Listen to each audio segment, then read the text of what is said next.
Yo, what's up everybody? Man, thank y'all for taking the time to watch this video. I appreciate each and every one of y'all for looking at this video, each and every comment, each and every like, each and every share. I hope that this video blesses y'all. I hope that this inspires you to keep on pursuing celibacy if you are. And if you're not, then I hope that this video inspires you to pursue it. So in this video, I plan on being very transparent about my journey, what led for me to make the decision to become celibate, and what the journey has been like as well.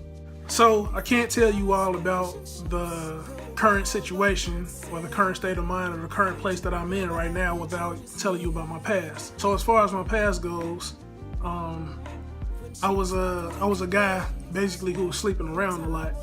You know, there's a song by BJ the Chicago Kid called Church, where the chorus says, she said she want to drink, do drugs, and have sex tonight, but I got church in the morning.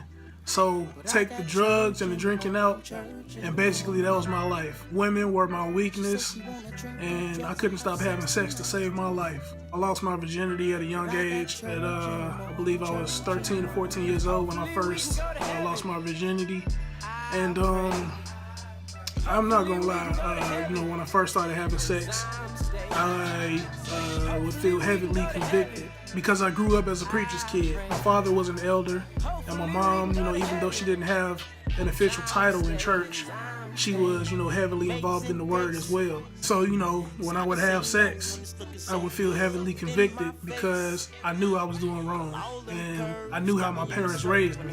So, throughout the rest of my teenage years, I was having sex, but it wasn't nearly as bad as how it was when I was in my 20s.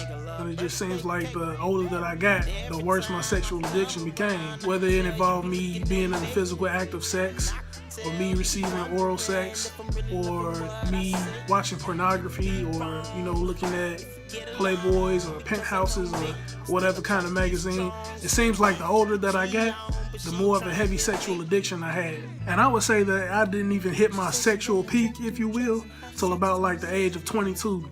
And it seemed like it lasted for about like 3 years. So about like the age of probably 22 to 25, it seemed like I just couldn't stop having sex. And the thing that kind of made it worse is that I'm a musician. And let me say something right quick. Not all musicians are hoes. I know we have that stigmatism or whatever, are you a musician, you a hoe, are you a drummer, the drummer get the most hoes. All of us musicians ain't out there like that. So I would often hear stories from some of my fellow musician friends about, how much action they was getting and all. And so in my head, while they're telling me these stories, I'm thinking like, man, you must be having the time of your life. But on the flip side, I'm thinking, man, I can't relate to what y'all talking about because I had never experienced it. Oh, but that time came. This is why I just said from like the age of 22 to 25, I was at my sexual peak.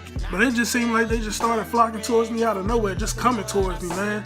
And I'm not even exaggerating because I know I ain't the best looking dude in the world, but I'm just spitting to you straight facts. This is what musicians go through.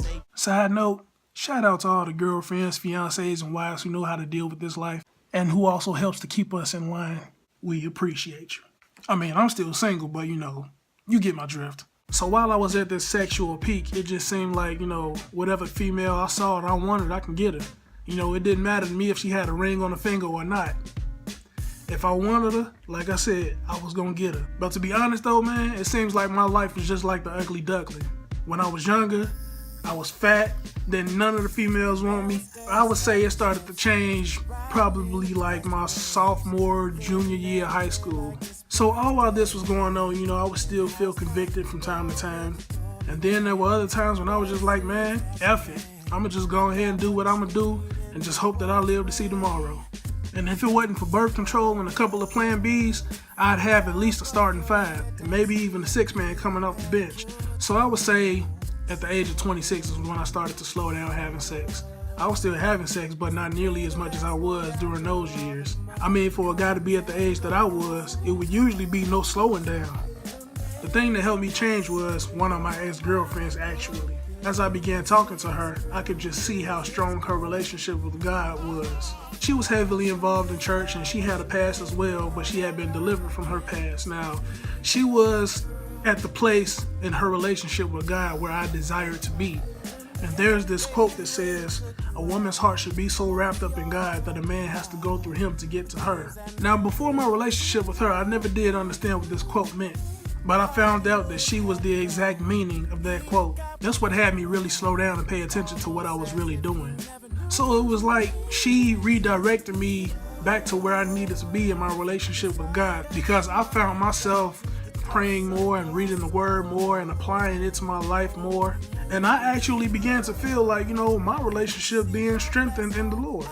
So I would have moments, where I would go months without sex and use that time in between then to repair my relationship with God, to pray, to read the word, and even talk to my Father, because it seems like the older that I got, the more I was able to talk to my Father.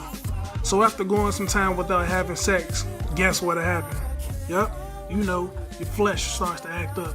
Your hormones are driving you crazy, and you're just thinking to yourself like, man, I need some. You know what? It's easy for people who've never had sex to say that, just stop having sex. Sure, it's easy for you to tell me to stop doing what you've never done before or what you've never had before. So let me kind of dumb it down for the people who's out there saying, just stop having sex. Okay, take your favorite restaurant or take your favorite movie, something to that relevance. It's your favorite movie or your favorite restaurant because you tried it before, right? And you liked it, right? And because you liked it so much, you began to revisit it over and over and over again. So once you give yourself to something, it's easy to go right back to it because you like it. And in some cases, you begin to love it. So all in all, I can say this: the absolute best way to break an addiction is to never start it. So every time that I would fall from the couple of months that I went without sex, it's like I would gain this spirit of depression. As I just previously said, it's like, when you go months without it, your flesh starts to act up, your hormones start to rage, and it's like you just get that itch. You gotta have it. And it's like some of us use sex to cope. I know I've done it before. You go through personal issues in life, and life just happens to you. And when life happens to us, we go to what's comfortable to us. And unfortunately, sex is what I used to go to. I call up a female and be like, let me come through. And it was just that easy for me. And it'd be like the best feeling in the world while I'm satisfying my flesh. But then you know what? As soon as I climax, here comes the aftermath. From a male perspective, it's back to feelings as usual when you come down off of that high. You ready to put your clothes back on, head out that door, and continue on with your life like nothing ever happened. But you gotta be careful with that, because females take sex a whole completely different way than males do. Like I said, we can go over there, lay the pipe, and then when we done, put our clothes back on, head out that door, and continue on with our life as if nothing ever happened. But from the female standpoint, she starts to develop feelings. It's more than just sex to her. She wants everything else that comes with it. The love, the companionship, the hope of being in that relationship that leads to a marriage, and etc., etc. Now don't get me wrong, it kind of seems like as time has gone on, the roles have reversed. It seems like the female just want to call up the guy and tell him to come over so she can get some, so that she can do what he was gonna do. Y'all seen the movie Boomerang. So let me get into the next part of this journey. So there was this old barbershop that I used to work at, and one of my old coworkers' fathers is an ordained minister. So somehow we all got on the subject of marriage, barbershop talk, and somebody asked him, so how did you know that your wife was the one? And so the answer that he gave was like really mind-blowing, because like before then I had never heard anybody give this type of answer before.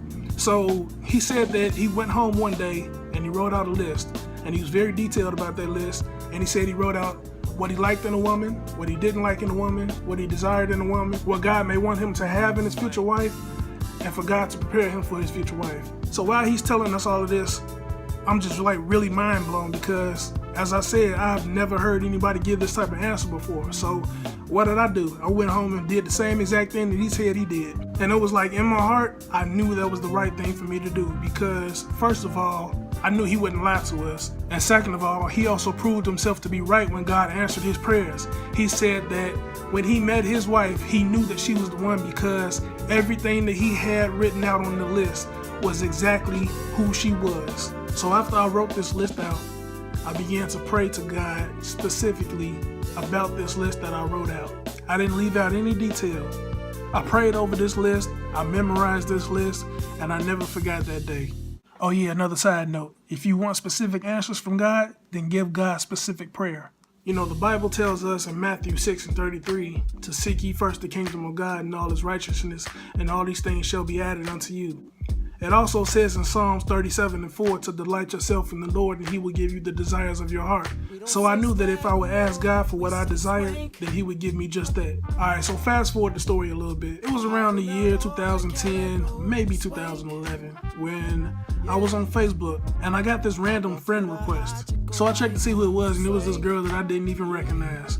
So I went to her profile to see who she was, you know, scrolled down, checked out the pictures and all, and I saw that we had a couple of mutual friends in common. So I went on ahead and accepted her friend request, and a few weeks had gone by and I had completely forgot about her. So as I'm on Facebook a couple of weeks later, I get to scrolling down my timeline and I see this real thought-provoking status from her.